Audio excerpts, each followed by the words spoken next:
فکر کن 3 روز بیوقفه کار کردی و حالا میخوای بخوابی. کدوم یکی از این تخت‌ها رو ترجیح میدی؟ تختی که از سوزن درست شده یا تختی که از لگو درست شده؟ اصلا چرا باید اینا جزو گزینه‌ها باشه؟ ولی به نظرم لوگو بهتره. 54% از شما تخت سوزنی رو انتخاب کردید. آخه چرا؟ ترجیح میدی هر شب روی تختی که از مدفوع ساخته شده بخوابی یا اینکه این ویدیو رو لایک میکنید دیگه با خودتون؟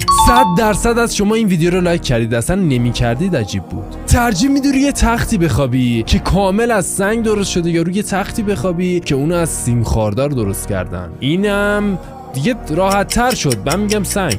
منطقی. 83% از شما نظرتون با من یکی بود. کامنت میذاری من خدا رو دوست دارم یا اینکه هیچ اعتقادی بهش نداری.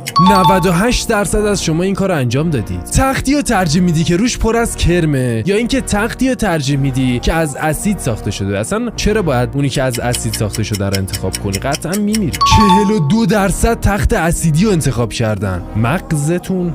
ترجیح میدی تا آخر عمرت سینگل بمونی یا اینکه وارد رابطه بشی ولی با نفر دوم لیست شعرت وقتی میزنی روی شعر بعدش مرد؟ از اونجایی که من سینگلم پس بریم وارد رابطه بشیم با نفر دوم لیست شعرمون.